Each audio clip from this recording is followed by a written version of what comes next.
Hello, my dear fellow valuers. So today is the third session of chapter number 8, Valuation of Real Estate, which carries 10 marks in IBBI valuation exam. So without wasting much of time, let us see what exactly we are going to cover in this session. So we have already covered in first two sessions cost, price, value, definition, comparative analysis, various types of values. We also discussed in session 2 about stud, basic elements of valuation, factors affecting the valuation, physical, economic, legal and social. So now in today's session we are going to discuss about HABU, highest and best use, and how it impacts the valuation of the property. Then we are also going to discuss about real difference between real estate and real property, and very important concept we will discuss rights and interests in real estate, and what are the types of various ownerships, and what are the various types of occupancies in real estate. So these topics we will cover in subsequent two sessions. Highest and best use. What is this concept and how does it impact the valuation of the property?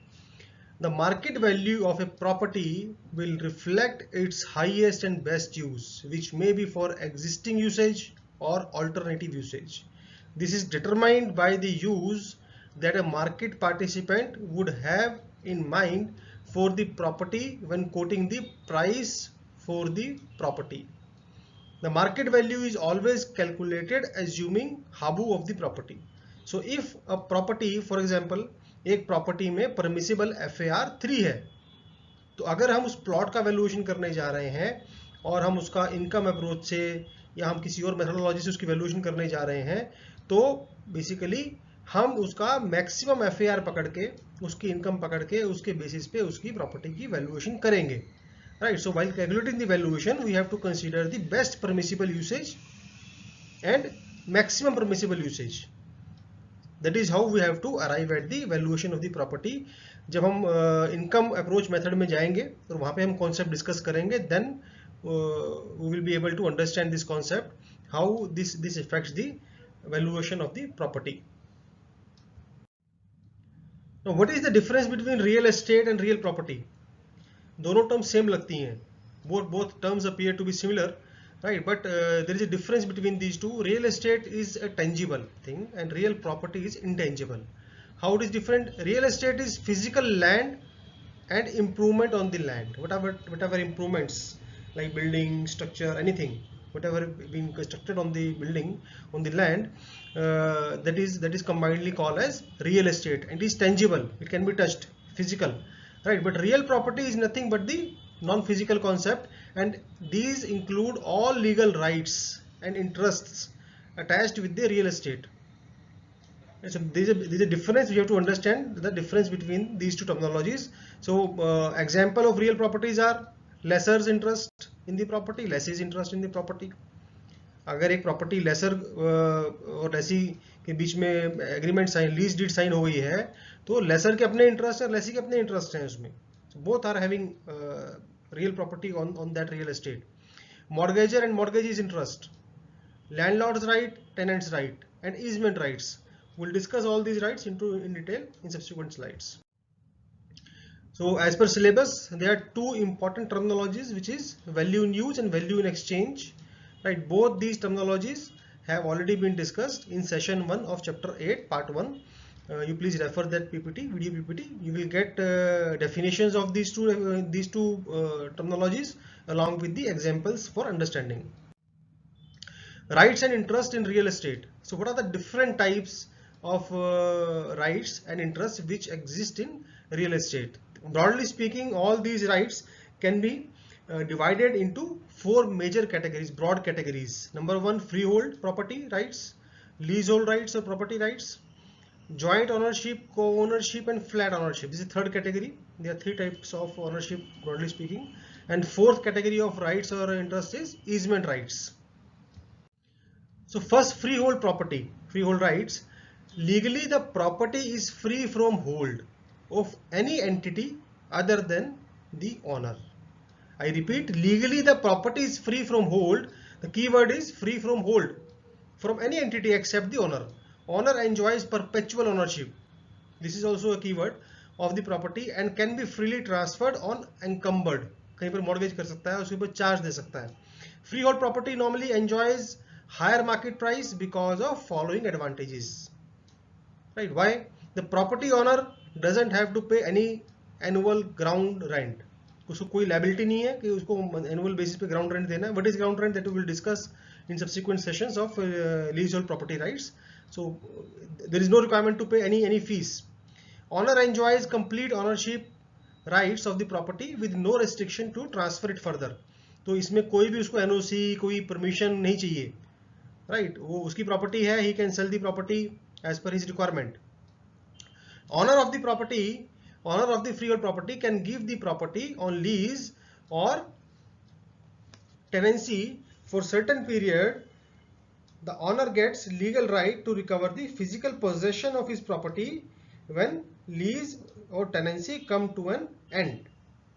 Such interest of owner or freeholder is called reversion. So it is a very important key terminology. Right of reversion, reversionary value. So this terminology definition can come in the exam, as well as 1 or 2 marks of questions can also come in straightforward in the examination. So please understand this concept कि what is reversionary value. जो property है अगर मैंने lease पे दी है तो जब उसकी लीज या टेनेंसी खत्म हो जाएगी तो वो लैंड बेसिकली मेरे पास वापस आएगी. So owner will have the ownership will have the right to get back the land from the lessor और tenant. That is the concept of reversion.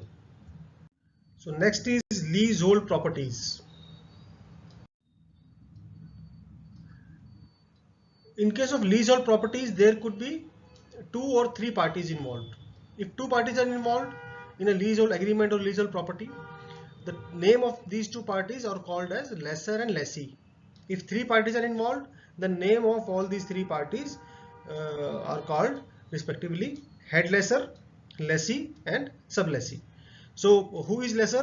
He is the owner of the land. जो मालिक है जमीन का, actual मालिक है जो, और land plus building, who gives away possession of his property on rent on certain terms conditions as per the obviously lease deed or lease agreement. Thus some of the freeholders rights are passed on to the lessee. तो lessor अपने कुछ rights lessee को दे देता है through this agreement. Lessee is, he is tenant of the property on terms as mentioned in the lease agreement. तो जो rights laser ने दिए वो लेसी के पास चले जाएंगे और वो टेनेंट काइंड ऑफ टेनेंट है, थ्रू लीज एग्रीमेंट कुछ राइट्स लेसी के पास चले जाएंगे.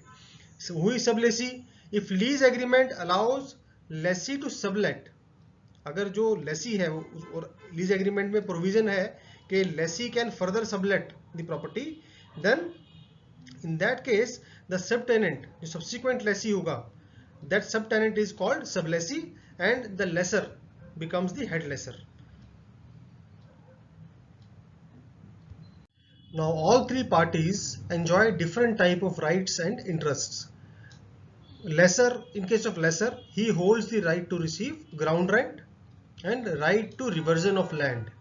तो बेसिकली वो ग्राउंड रेंट लेगा उसके ऊपर, और जो लैंड है जब टेनेंसी खत्म हो जाएगी, लीज खत्म हो जाएगी, तो उसके बाद वो जो लैंड है वो वापस ऑनर के पास रिवर्ट हो जाएगी. Right, and lessee, he has the right to erect building on plot and right to receive rent from such building. तो बेसिकली लेसी के पास राइट रहेगा कि वो बिल्डिंग बना सकता है और उसके ऊपर जो भी बिल्डिंग है उसके ऊपर रेंट ले सकता है, उसके ऊपर रेंट, या उसके रेंट से मतलब कि उसके जो बेनिफिट्स हैं उसमें रह सकता है, उसमें काम कर सकता है, उससे इनकम जनरेट कर सकता है. So those rights rent can be in any form, इधर in the form of sublease or in the form of generation of revenue from the building. तो sublessee, he has right to similar to that of lessee. तो जो lessee के rights हैं वैसे ही rights sublessee के पास भी है अगर वो provision है उसके अंदर.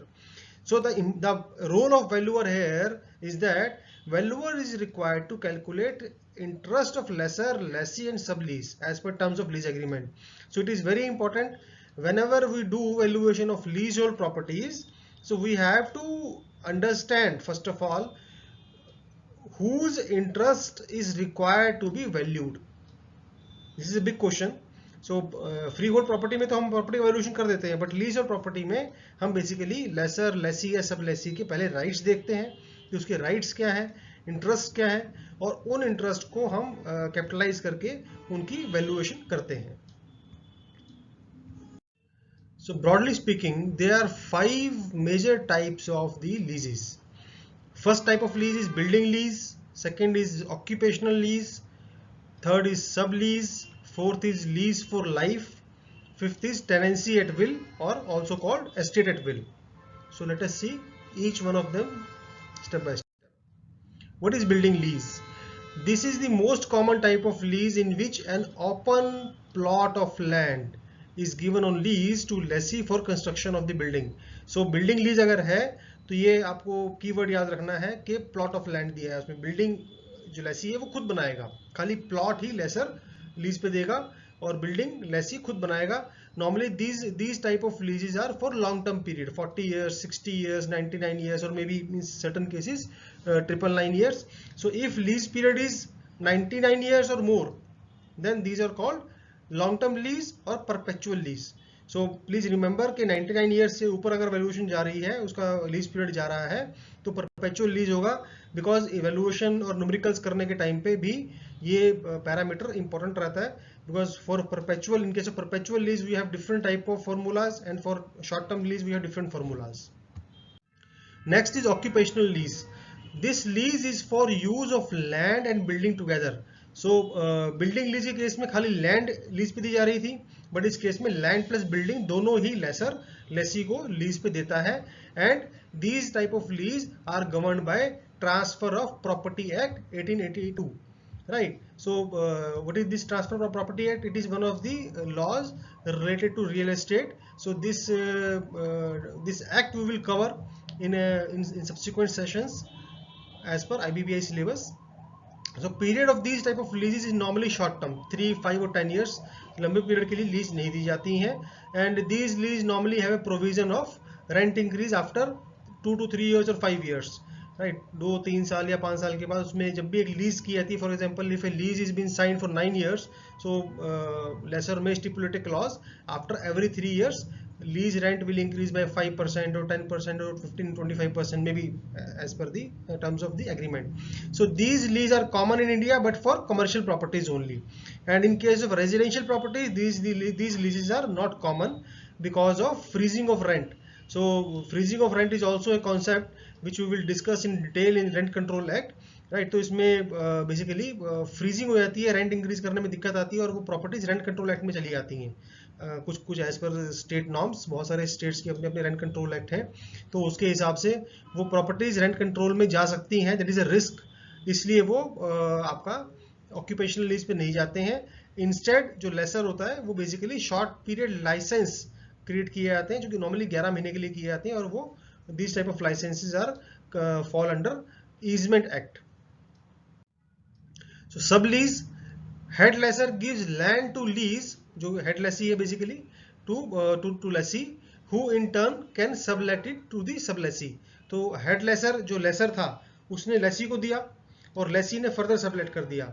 तो जो second lessee है, second lessee is called sublessee, and जो फर्स्ट लेसी था उसको लेसी भी कह सकते हैं, उसको हेड लेसी भी कह सकते हैं, और जो लेसर था he can be called as head lessor now because there are 3 parties involved. So lessee cannot sublease for period exceeding 1 year less than the remaining period of main lease. This is important point जो कि numericals में कई बार आ जाता है, single point भी आ जाता है और क्वेश्चन आ सकता है इस पे. So if main lease is for 99 years then sublease cannot exceed 98 years. So 1 साल का गैप कम से कम होना चाहिए सब लीज अगर करनी है, जितना रिमेनिंग पीरियड है, less at least 1 year. That is a maximum period for which sublease agreement can be signed. Sublease rent is always higher than the main lease rent. तो जो भी हम सबलीज का रेंट लेंगे, जो लेसी है या हेड लेसी है जो सब्सिक्वेंट लीज करेगा, तो अगर मैं पीछे 100 रुपीज का रेंट दे रहा हूं तो मैं 100 से ऊपर ही लूंगा नीचे rent. So that is also one of the conditions for sublease. Lease for life. On death of lessee, these lease come to an end. जैसे ही लेसी की डेथ होगी, ये लीज जब तक वो जिंदा है तब तक वो चलेगी. जब उसकी डेथ हो जाएगी, लीज अपने आप से खत्म हो जाएगी by default. Thus these leases are co-terminus with the life of the lessee. तो जो लेसी की लाइफ है उससे ये co-terminus है, उससे जुड़ी हुई है. These type of lease are not common in India. ये इंडिया में बहुत कॉमन नहीं है. Fifth type of leasehold properties are tenancy at will. It is also called estate at will. So here no lease or written agreement is being signed between tenant and landlord. The verbal contract can be terminated by either tenant or landlord at any time. It exists without a contract or lease and usually doesn't specify length of tenants, duration और exchange of payment. ये basically एक verbal contract है, इसमें sign नहीं होता है कुछ agreement का, और वर्बल कॉन्ट्रैक्ट के बेस पे ही ये बनता है, और टेनेंट या लैंडलॉर्ड कोई भी किसी भी टाइम पे इस एग्रीमेंट को खत्म कर सकता है, और ड्यूरेशन कहीं पे इसमें मेंशन होती नहीं है. Now let us talk about general major and important terms conditions which appear in lease agreements. So these terms are normally found in lease agreements, lease deeds, and are important to be read by the valuer for doing valuation of the property. तो जब हम property का valuation करते हैं, valuer को lease deed lease agreement पढ़ना है, और ये जो की टर्म्स हैं इन पे फोकस करना है ताकि वो वैल्यूएशन करेक्ट निकल पाए और सही तरीके से उसकी वैल्यूएशन कर सकें. So first important terminology is lease term. So this section talks about date of commencement and date of termination of the lease. So these two terminologies, these two dates must have been given in the lease agreement. So from which we can calculate as a valuer what is the total lease term and what is the remaining lease term of the property. Then renewal clause, date of renewal of lease and or rent. तो lease को कोई renewal का कोई date mention किया है या कोई rent का रिन्यूअल का मेंशन किया है, that we have to see. Then lessor's covenant, responsibility of land tax payment to government. Basically lessor's के शोल्डर पे क्या क्या रेस्पॉन्सिबिलिटीज डाली गई हैं. नॉर्मली लैंड टैक्स की पेमेंट लेसर ही पे करता है, but there could be some other responsibilities which are mentioned on part of the lessor in the lease agreement, lease deed. Right. Lessee's covenant, lessee's के ऊपर क्या क्या responsibilities हैं, उसकी ड्यूटीज क्या है. Normal common duties for lessee are payment of building tax, building insurance, repair, upkeep of property, timely payment of lease rent, and then right of assignment, right to sublease the property with or without any condition. So whether lessee has right to sublease the property, sublet the property, it should be mentioned. It is normally mentioned in the lease agreement. Next is restrictive covenant. Lessee is not allowed to alter the building or change use of the land. It is a normal covenant which is stipulated in majority of the lease agreements. Next clause which is normally stipulated in lease agreements is vesting back land clause. What does it mean? On maturity of lease, lessee will demolish the building and give back upon land to the lessor. Generally ये clause रहता है कि जब lease खत्म हो जाएगी तो लेसी जो है वो बिल्डिंग को डिमोलिश करेगा और वो लेसर को लैंड एज इट इज बना के उसको जिस फॉर्म में लैंड ली थी उसने उसी फॉर्म में वापस करेगा. But sometimes lease agreement also stipulate that on maturity of lease lessee shall give back land plus building with और without payment of agreed amount which is normally equal to depreciated cost of the building to the lessee of the building. तो कुछ lease agreements में ये भी stipulate होता है कि जो बिल्डिंग लेसी ने बनाई है वो लेसर को हैंड ओवर करेगा. Sometimes it is stipulated that कि जो कॉस्ट ऑफ द बिल्डिंग होगी, डेप्रिशिएटेड कॉस्ट ऑफ बिल्डिंग होगी, वो लेसर लेसी को पे करेगा. और कई बार क्या होता है, sometimes it is stipulated that कि लेसर कुछ भी पे नहीं करेगा. So it depends on the terms conditions stipulated in the lease agreement, and all these terms are important for doing the valuation of leasehold properties of the respective interest of the lessor, lessee or sublessee. Next is type. What are the various types of rents? Rent is here rent means what are the different types of incomes which a property can generate. So first is ground rent. It is the periodic rent charged by lessor for land use. जो land का मालिक है, जो उसने lease पे दी है land, और उस लैंड के रेंट के अगेंस्ट उसने जो रेंट चार्ज किया है, that is called ground rent. Then next is rack rent, actual full rental value. Please note that it is gross rent receivable from the property in a year. It is the cumulative rental value और gross rent from the property. It may be for land और for land plus building और for both. Right, maximum annual rent of the full property which market would like to give. So it is the actual market rent which anybody in the market is ready to give. Head rent. Rent taken by a head lesser. Head lesser we have already explained in previous slides. Then profit rent. Profit rent is equal to full market rent, which is called rack rent, minus rent actually paid by the lessee. So the transactions, the rent, actual rent agreed between the lessor and lessee might be less than the rack rent because of certain conditions, certain circumstances. Then next is contractual rent. Rent mutually agreed between landlord and tenant under tenancy contract. It may be verbal or written. It may be for land use or land plus building or both. It may or may not include property tax or other built-in outgoings. What are the different types of outgoings which we are going to discuss in subsequent slides. The next is important type of rent is standard rent. A case study may come on this point also.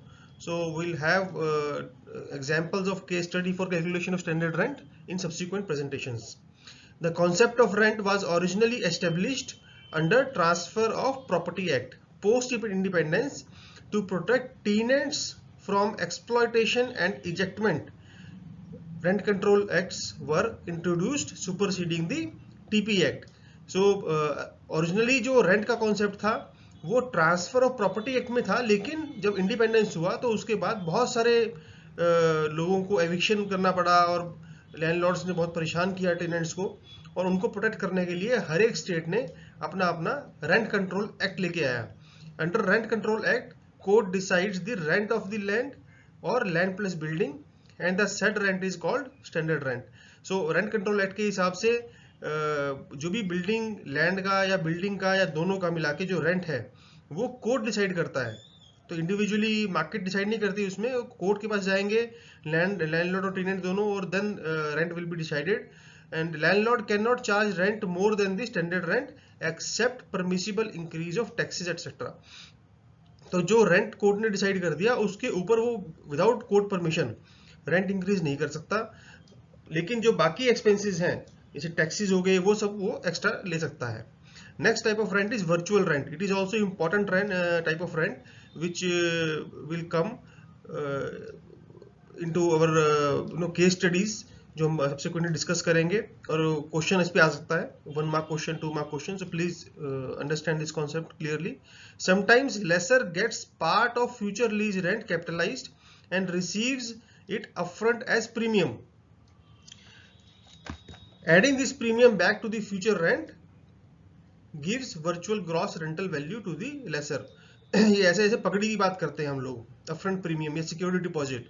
तो हम जब एक property rent पे देते हैं तो कई बार laser बोलता है कि मुझे 5 लाख रुपए, मान लीजिए रेंट उसका 10,000 रुपए है, 50,000 रुपए है, तो पकड़ी की फॉर्म में अपफ्रंट कुछ रेंट कुछ पेमेंट ले लेता है और सब्सिक्वेंटली अलग से रेंट लेता है. तो जो उसने अपफ्रंट पेमेंट पकड़ लिया, प्रीमियम शुरू में चार्ज किया, उसका भी एक नोशनल वैल्यू पकड़ के, एक कैपिटलाइज वैल्यू उसकी फ्यूचर एक्रूवल पकड़ के उसको रेंट में ऐड करते हैं. तो that is also called, that is called virtual rent, right. Sometimes lessee to do some improvements in the building as per terms and conditions stipulated in the lease agreement, right, and these improvements may continue in the building, और जो लेसी है वो laser को देके चला जाएगा improvements. तो मैंने एक प्रॉपर्टी लीज पे ली, मैंने कुछ इंप्रूवमेंट्स करी और मैंने उसको उसके लिए लेसर से कुछ भी चार्ज नहीं किया, राइट. और वो मैं जो मैंने इंप्रूवमेंट्स करी, जो भी मैंने कंस्ट्रक्शन करी उस बिल्डिंग के अंदर, वो मैं लेसर को जब खाली करूंगा बिल्डिंग तो लेसर को छोड़ के चला जाऊंगा.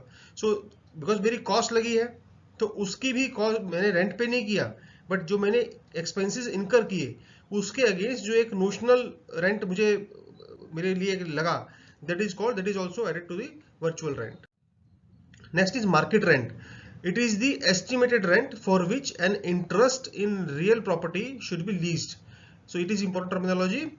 On the date of valuation between a willing lessor and willing lessee on appropriate lease terms in an arm's length transaction after proper marketing wherein both parties act knowledgeably, prudently and without compulsion. It is, this definition is similar to the definition of market value of the property. तो willing buyer होना चाहिए, willing laser होना चाहिए, willing Lesi होना चाहिए, appropriate lease terms होनी चाहिए, arms length transaction होनी चाहिए, प्रॉपर मार्केटिंग होनी चाहिए, विदाउट कंपल्शन होनी चाहिए। तो ये जो सारे फैक्टर्स आने के बाद जो भी एक रेंट उस प्रॉपर्टी का डिसाइड होता है, that is called market rent. Thus, it is the highest rent that is receivable for the property by the landlord in open market after considering all advantages and disadvantages of the property as well as market condition in prudent manner। तो property में जो भी positive aspects हैं, negative aspects हैं, वो सारी की सारी इंफॉर्मेशन मार्केट में सबको पता है, और वो सब नॉलेज होने के बाद उस मार्केट में जितने भी लेसर लेसी हैं उन सब ने डिसाइड किया कि इस प्रॉपर्टी का रेंट इतना होना चाहिए, सिमिलर प्रॉपर्टी का रेंट इतना होना चाहिए। It can be more than standard rent और in some cases it can be less than standard rent as well. तो स्टैंडर्ड रेंट से कोई रिलेशन नहीं है इसका, जैसे सर्कल रेट होता है और मार्केट रेट में कोई रिलेशन नहीं होता, इसी तरह से market rent and standard rent में कोई रिलेशन नहीं है। Next is concessional rent. Sometimes lessor may lease out his property to his friends relative at a rent lower than the market rent। तो अगर मेरा कोई ब्रदर है, मेरा फ्रेंड है, मार्केट रेंट प्रॉपर्टी का 20,000 रुपीज पर मंथ है, but मैं उसको 18,000 में दे रहा हूँ, मैं 15,000 में दे रहा हूँ, राइट, डिस्काउंट करके दे रहा हूँ उसको, so it is called concessional rent. Monopoly rent, a property having unique location में fetch higher rent called monopoly rent. उसकी लोकेशन बहुत अच्छी है, बिल्कुल मान लीजिए अगर गुड़गांव की बात करें, यहाँ हुड्डा मेट्रो स्टेशन है, उसके सामने बिल्कुल एक प्रॉपर्टी है, तो obviously it will fetch higher rent as compare to other properties. तो any unique feature which is there for any specific property, that property can charge higher rent which is called monopoly rent. Next is important types of outgoings. This is also important for calculating the valuation of the property। तो एक property से link कौन कौन सी आउटगोइंग्स होती हैं? Normally lease agreement के अंदर ये आउटगोइंग्स की रिस्पॉन्सिबिलिटीज, लाइबिलिटीज किसके ऊपर होती हैं, that we are going to discuss. So there some type of expenses जो नॉर्मली जो लैंडलॉर्ड ही एक्सपेंस बियर करता है, right. So there are some expenses which landlord normally is required to incur to maintain the internal income. तो landlord को rent आता है, but उस रेंट को मेंटेन करने के लिए, उस बिल्डिंग को मेंटेन करने के लिए नॉर्मली लैंडलॉर्ड को ये एक्सपेंसेस बियर करने पड़ते हैं। So the liability of these outgoings may be on shoulder of lessee also. तो अगर लीज एग्रीमेंट में कहीं लिखा है, if it is mention in the lease agreement, so these liabilities can be put on the shoulder of lessee as well. So we have to go through the terms condition of the lease agreement. First important outgoing is house tax or property tax।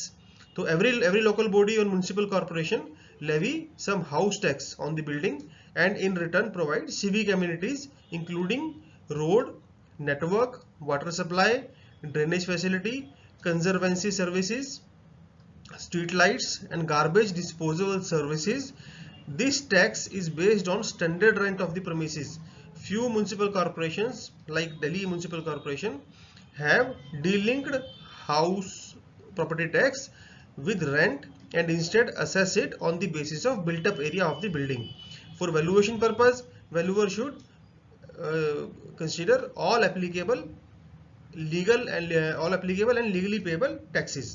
So basically जो local body रहती है, municipal corporation होती है, वो कुछ एक tax लगाती है, जो फैसिलिटीज हमें रोड ट्रांसपोर्टेशन, स्ट्रीट लाइट दी जाती है, उसके कंपनसेशन में कुछ चार्जेस, कुछ टैक्स लगाती है।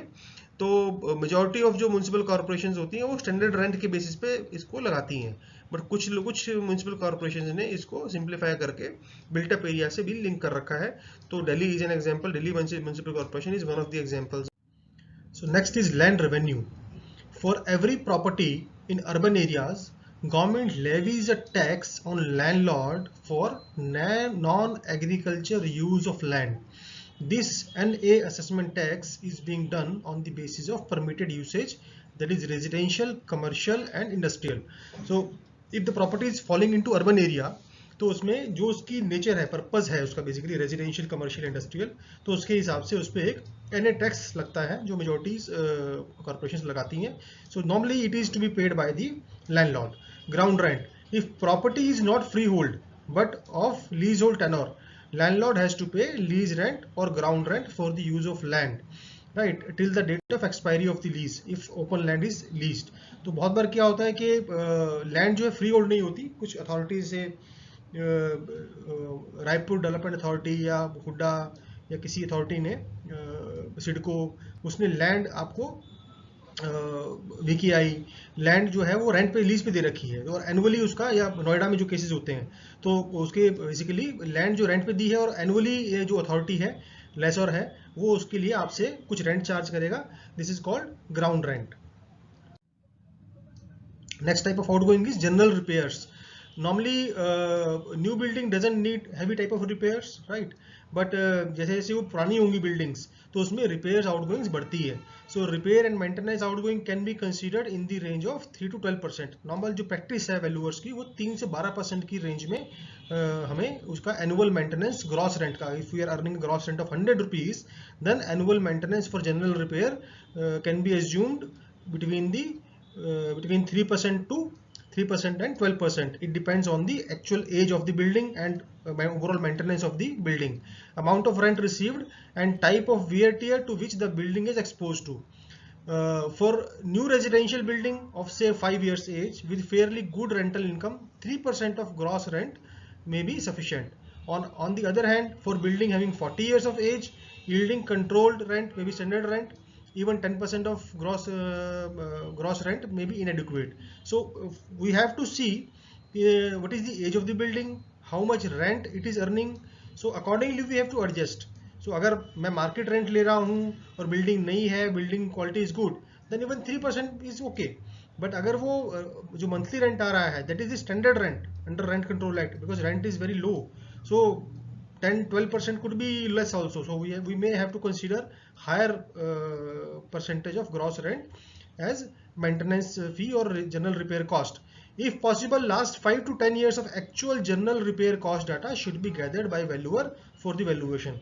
If we are going to do valuation of these type of properties, तो हमें जाके at least 5 से 10 साल तक का कोई डाटा हमें मिल जाए. If you can gather some data about the past expenses, past year expenses of say 5 year, 3 year, 5 year, 10 years, that will help us to justify the assumptions taken by us regarding general repair. Normal expenses pertaining to regular sweeping, security services should be allowed as separate outgoing. तो ये जो expenses हैं normal, जैसे cleaning का हो गया, security guard का हो गया, ये expenses में cover नहीं होते और वो expenses अलग से आपको assume करने हैं.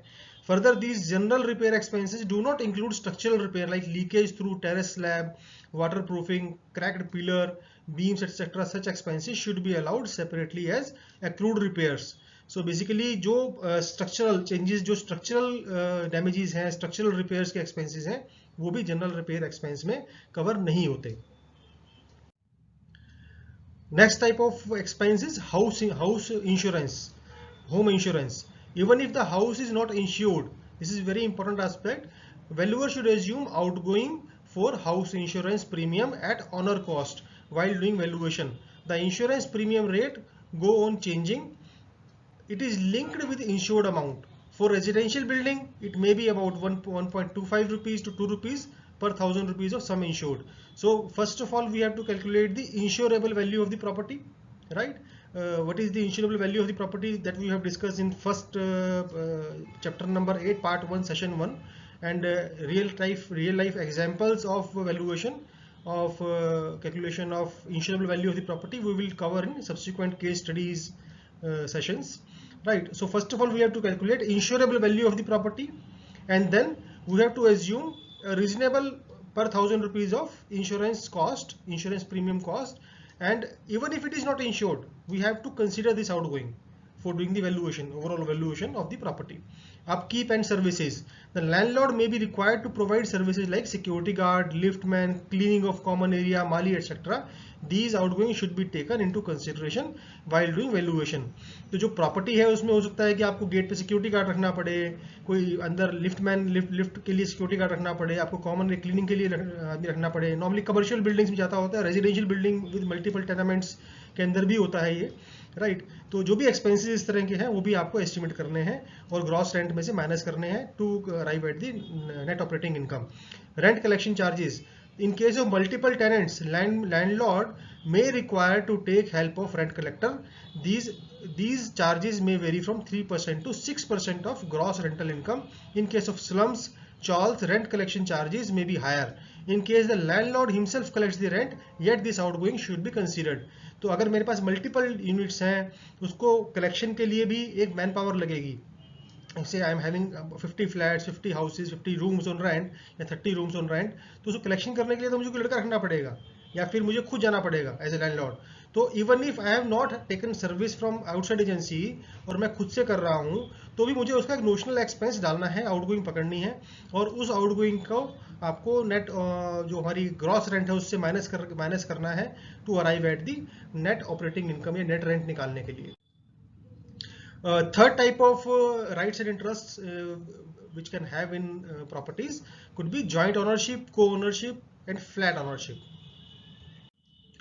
Joint ownership is like all parties enjoy equal and undivided rights to the benefits of property, but in case of death of one joint owner, his share gets automatically transferred to the remaining surviving joint owners. So keywords are equal and undivided right. तो एक property में अगर मान लीजिए दो owner हैं या तीन ओनर हैं, तो तीनों का इक्वल होगा, अनडिवाइडेड भी होगा और इक्वल भी होगा. 33% undivided right on each and parcel of the property, right. और अगर तीन में से एक की डेथ हो जाती है, तो फिर वो जो उसका थर्ड का राइट है वो रिमेनिंग टू को चला जाएगा. Let us try to understand this concept with the help of an example. For example, A and B are two owners of a property, so both are having 50% right, undivided share in the property. If A dies, then B will become 100% owner of the share. So while going through the property documents, we have to first of all check out the joint ownership keyword, right? And if there are three owners, say A, B, C, then even if their shares are not mentioned and it is mentioned that A, B, C are having joint ownership, it is presumed each one of them is having equal right, 33.33%. And if anybody of them dies, say A dies, then both A and B, both B and C will become equal joint owner of the property with 50% ownership right equally. Next is co-ownership and ownership in common. These two words are confusing, and often one mark question can come on joint ownership and co-ownership difference. So this is how shares of each co-owner may or may not be equal. In previous case, share of each owner was equal.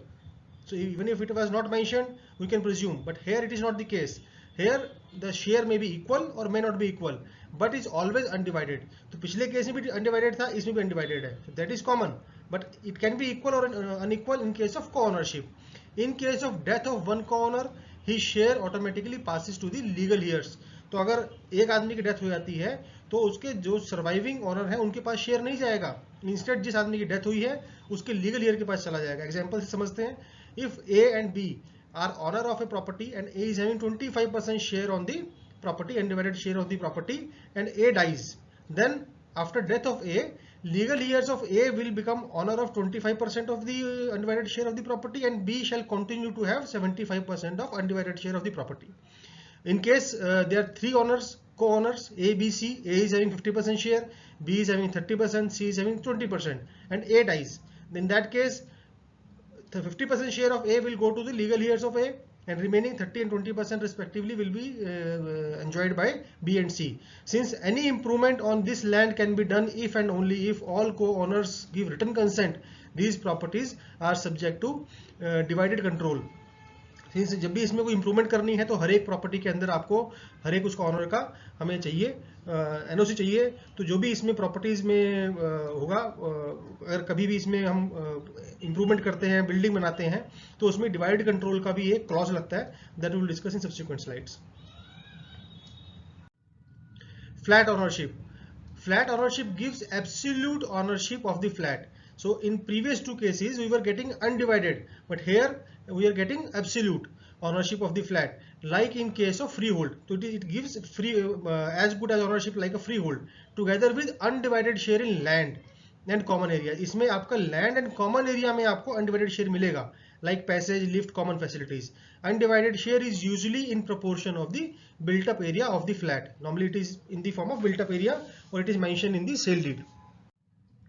Deduction for divided control. While doing valuation of co-owner properties, first interest of entire property or total property should be valued. तो अगर हमारे पास कोई ऐसी property है जो co-ownership में है, तो हमें पहले उस पूरी प्रॉपर्टी का वैल्यूएशन करना है एज इफ उसके अंदर कोई co-owner नहीं है. right? Then it should be divided into appropriate shares. In case where there is no major or considerable disadvantage in divide control, such reduction will be normally say 5 to 10%. तो अब उसको जब divide करेंगे, अगर एक पूरा घर है उसको हम दो पार्ट्स में डिवाइड कर रहे हैं, राइट, एक लैंड है उसको पार्ट्स में डिवाइड कर रहे हैं, तो वी कैन कंसीडर अगर उसमें कोई मेजर कंसिडरेबल डिसएडवांटेजेस उन दो प्रॉपर्टीज में नहीं आ रही है, बड़ी प्रॉपर्टी छोटी प्रॉपर्टी करने में मेजर डिसएडवांटेज नहीं आ रही है, तो हम एक रीजनेबल रिडक्शन पकड़ सकते हैं एज ए वैल्यू और 5 to 10%. In case of substantial disadvantage high reduction में भी allowed, right. For example if you are having two plots, say front of the plot is 30 feet and depth of the plot is 100 feet. So if you are dividing that 30 by 100 plot into 30 by 50 deep and backward 30 by 50, so एक plot main road पे आ गया front वाला और छोटा हो गया plot, और जो पीछे वाला प्लॉट है वो पीछे चला गया मेन रोड से, राइट. तो इट कुड बी पॉसिबल कि पीछे वाला प्लॉट लैंडलॉक हो जाए, तो इन दैट केस पीछे वाले प्लॉट को सीरियस डिसएडवांटेज मिल गई, तो उस केस में we may go up to 50, 60, 75% of the valuation. We can divide control reduction that can be done. Now next and last topic of interest and rights pertaining to property is easement rights. This is also important. What is an easement right? In addition of the ordinary rights which come to the owner along with boundaries of soil of his own property, the owner may have certain other rights over neighbor's property. These rights in property of the another, in Latin it is called jura in li alina or called easements. So जैसे मैं property खरीदता हूँ तो मेरी उस property के enjoy करने के राइट्स तो मेरे पास हैं, बट उस प्रॉपर्टी के साथ जो एडजॉइनिंग प्रॉपर्टीज हैं, मेरे नेबर्स की प्रॉपर्टीज हैं, उनके ऊपर भी मेरे कुछ राइट्स बनते हैं, राइट. तो वो जो मेरे एडिशनल राइट्स हैं over the property of another person, these are called easements. So in full transaction of easement rights there are two parties involved, dominant property and second is servient property. The property which enjoys the easement right, अगर मैं honour हूं तो मेरी जो property है वो dominant property है, जो मेरी एडजॉइनिंग प्रॉपर्टी है जिसके ऊपर मेरा राइट है, जिसके ऊपर मैं ईजमेंट एंजॉय कर रहा हूं, the adjoining property is called servient property. Prescription, this is also important terminology. One mark question may come on prescription, please note down. Easement right may be either mentioned in legal document or presumed by long usage over servient property, even if property of servient property did not give his easement permission. Such presumed easement rights are called prescriptions. तो मेरी जो property है, अगर मेरी मान लीजिए मेरी property है और वो लैंडलॉक प्रॉपर्टी है, राइट, और मेरे फ्रंट में एक प्रॉपर्टी है, उस फ्रंट के प्रॉपर्टी से होके मेरी प्रॉपर्टी में रास्ता बन रहा है आने के लिए, राइट. तो अगर वो मैंने मेंशन, जो मैंने बेसिकली मेंशन कर रखा है, हो सकता है कि वो रास्ता मेरे मेंशनड हो, या फिर 50-100 साल से 200 साल से बाबा दादाओं के टाइम पे, old since ages past generation के टाइम से वो रास्ता खुला हुआ है, पिछले 200 साल से 100 साल से. तो सिंस वो 100 साल से रास्ता खुला हुआ है, मेरी फैमिली आती है, तो there is no document as such, but it is a presumed easement right which I have on the property of the neighbour. जो बाजू का प्रॉपर्टी है, जो मेरे सामने प्रॉपर्टी है, उस प्रॉपर्टी के बाजू से जो गली निकल रही है, रास्ता है, उस घर के अंदर से होके मेरा रास्ता है, तो वो मेरा प्रिज्यूम्ड ईजमेंट राइट है, and that presumed easement right is called prescription if it is not written in the law. तो अगर कोई ईजमेंट राइट वर्बल है, it is called prescription. What are the different type of easement rights?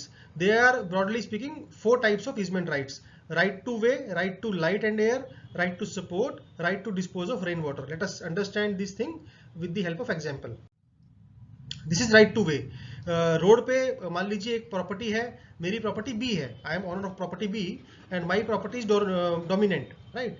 लेकिन उस property को landlocked है, उसमें रास्ता नहीं है, तो रोड से मुझे मेरी प्रॉपर्टी में जाने के लिए प्लॉट ए के रास्ते में से जाना है, राइट. तो वो प्लॉट ए का रास्ता जो है that is called plot A is servient and my plot is dominant. तो servient owner can not block the passage. So if it is written on the document, then it is fine. Even if it is not written, it is a presumption. बहुत time से मैं use कर रहा हूँ, तो even then he cannot block. Right to light and air. So if two floors of a building are there, say first floor building A and second floor building A. So second floor of the building A is dominant, right, and first floor of building B, adjoining building is there, whose first floor of building B is there, so it is servient, because second floor is having window on the side, तो second floor के ऊपर right side में window है और first floor might not be able to extend beyond specific height. तो since second floor ने एक window खोल रखी है, छज्जा खोल रखा है, तो अगर फर्स्ट फ्लोर बिल्डिंग बी भी सेकंड फ्लोर बना लेगा तो सेकंड फ्लोर वाले की विंडो बंद हो सकती है, इसलिए वो उसके ऊपर जा नहीं सकता। He cannot construct beyond a certain height because it will affect right to light और air to the owner of second floor of building A, which is dominant building. Right to support. Say we have two plots X and plot Y. So if plot X and plot Y enjoy right to support, neither plot owner can excavate his own land so as to endanger the other land. तो मान लीजिए plot ए और B adjoining है, दोनों में common wall है, तो दोनों ही एक दूसरे में से किसी की भी फाउंडेशन को डिग नहीं कर सकते, because it will affect the building of the adjoining plot. If there is a building, say a building is having 3 floors, ground floor, first floor, second floor, the second floor owner enjoys right to support over the first floor, as first floor owner enjoys right to support over ground floor. So for second floor is dominant and first floor is servant property, right? And in case of first floor is dominant and ground floor is servant. So because first floor cannot demolish the structure, because it will affect the right to support of the second floor. Likewise, ground floor cannot demolish the structure, cannot damage the walls or bricks or pillars of the ground floor, because it will affect right to support of the first floor. Right to dispose of rain.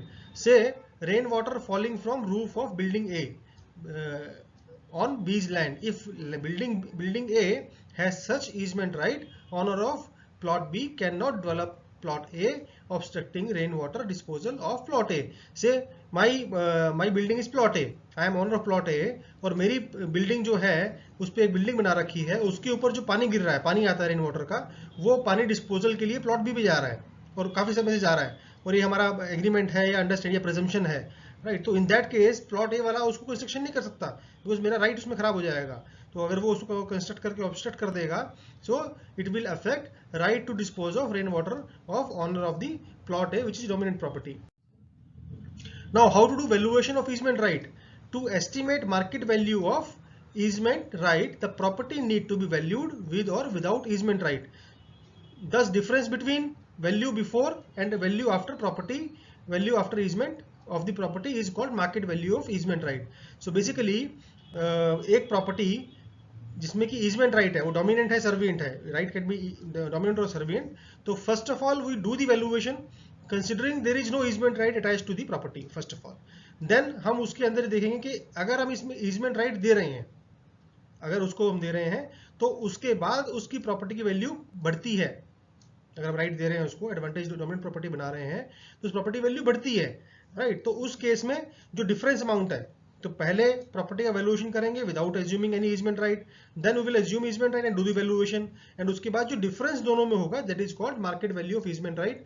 1 or 2 mark question can come to calculate the valuation market value of easement right pertaining to a specific property.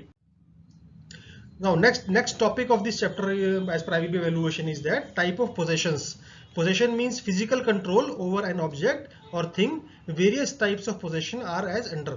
1 mark theory question can come out of this topic. So first type of possession is corporal possession. It is the claim on use of tangible asset. कोई भी tangible asset है, उसके ऊपर मैं जो use कर रहा हूँ, house, car, cycle, that is called corporeal, real. Tangible, आप इसको ऐसे याद रखिए कि रियल और टेंजिबल, मतलब रियल है और टेंजिबल है. इनकॉर्पोरियल, तो in real, in plus real. Intangible, it is a claim on use of intangible assets, goodwill, patent, trademark. So broadly assets हमारे टेंजिबल, इनटेंजिबल होते हैं. गुडविल, पेटेंट, ट्रेडमार्क, पेटेंट्स, ये सारे इंटेंजिबल एसेट्स हैं, और जो इनको टच कर सकते हैं वो tangible assets.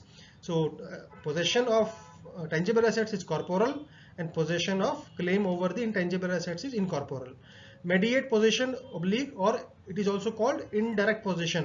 Possession of a thing through a mediator, middleman like agent, friend or servant. For example, landlord has mediate possession of his house through the tenant. मैंने अगर प्रॉपर्टी किराए पे दे रखी है और टेनेंट उसमें रह रहा है, तो फिजिकल पोजेशन उसका टेनेंट के पास है, but I am immediate possession of the property through my tenant. Immediate possession, it is also called direct possession. when owner himself possesses the asset. Example, I purchase a pen and keep it with me. तो मेरा pen मैंने मैंने अपना घर लिया, मैं उस घर में रह रहा हूँ, तो मेरे पास उसका इमीडिएट पोजीशन है, डायरेक्ट पोजीशन है. या मैंने पेन लिया, मैंने पॉकेट में रख लिया, मैं यूज कर रहा हूँ, I have immediate position of that pain. Constructive position, it is an authority over an object without having actual possession or charge of the asset. Thus it is a possession in law and not possession in fact. Example, let us try to understand with an example. My car driver is constructive possessor of my car till he delivers car to my key. एक मेरी गाड़ी है, उसका actual position तो मैं हूँ, physical position मैं हूँ, इमीडिएट पोजीशन मैं हूँ, लेकिन मैंने पोजीशन लेने के बाद उसको चलाने के लिए, ड्राइविंग करने के लिए कार ड्राइवर को दे दी. So that car driver is having constructive possession of the property. Adverse possession, it is a possession of an asset for certain period without legal title, after which it becomes sufficient to become acknowledged legal owner of the asset. Sometimes this possession is informally called squatter's right. This is important terminology, 1 mark question may come, please note down it. Squatter's right, for example, continuous use of private land or driveway or agriculture field of an unused piece of land. पुराने जमाने में काश्तकार, खेती कर लिया करते थे, जमींदार की जमीन पे कई सालों से काम कर रहे थे. तो अगर बहुत सालों से काम कर रहा है, उसके ऊपर कई पीढ़ियों से काम कर रहा है, तो ऑटोमेटिकली उसका एक एडवर्स पोजीशन उसके ऊपर हो जाता है. de facto possession, possession which exists in reality even if it is not legally recognized. For example, a common law spouse can be considered as a de facto wife or de facto husband, though they are not lawfully married, yet they live like a married couple. De facto is a Latin word meaning in fact. So it is basically ऐसा कोई action है कि एक लड़का लड़की living relationship में रह रहे हैं, legally lawfully they are not married, but their relationship exist in reality. So that is called de facto possession. De jure possession, it is also called jurisdictional possession. De jure is another Latin word meaning in law, lawful or legitimate way. These are the legally recognized possessions regardless of whether it exists in reality or not. For example, possession in the law of law, that is possession in the law eyes of law. For example, car driver having my car keys in constructive possessor.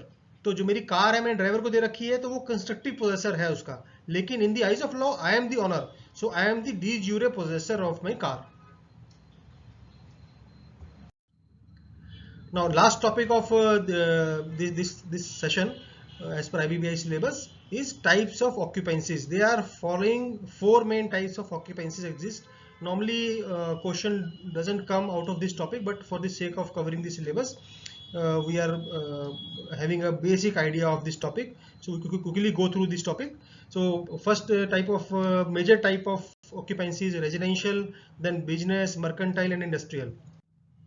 So residential occupancies, these are buildings in which sleeping accommodations is provided for normal residential purpose with or without cooking or dining or both are grouped under residential building. For example, houses, chawls, hotels with sleeping facility up to 15% who are primarily transient with or without dining. Lodges with sleep facility up to 40% on transit or permanent basis with or without dining facilities. In case of lodges, there should not be separate cooking facility on individual basis. Other examples of residential occupancies are worship, clinical dispensaries, health centers, utility service buildings, parking plots, guest houses, hostels, libraries, etc.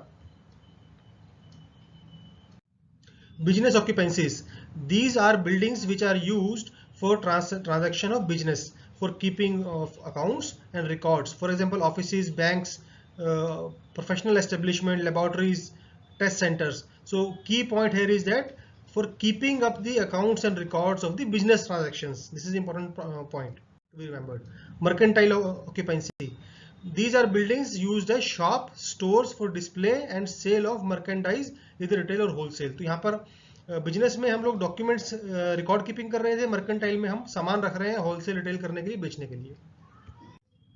Industrial occupancies, any building or its part in which products or materials are fabricated or assembled or manufactured or processed. For example, power plant, dry cleaning plant, sawmill. तो जहाँ पर manufacturing assembling कर रहे हैं, these are industrial occupancies. So as per National Building Code, the buildings can be classified into following groups. Part 4 2005. So residential, educational, industrial, assembly, business, mercantile, industrial, storage, and hazardous. So these 9 categories are there as per National Building Code. So that's all for today's session, dear friends. So before I'll tell you what exactly we are going to cover in next session, I would request you to please subscribe to the channel and click on bell icon so that you will be immediately notified about the next sessions, upcoming sessions. So next session we are going to discuss, it is a very important session for numerical part. We are going to discuss about what are type of annuities, capitalization and rate of capitalization, how do we calculate those rate, what is air purchase, what is the simple formula, how to arrive at, how to derive the formula, how to remember the formula, what is sinking fund, what is sinking fund factor, how to calculate redemption of capital, reversionary value. So this is a very important topic and it will create base for entire IBBI exam syllabus, especially for income approach of valuation. So keep watching. Thank you very much.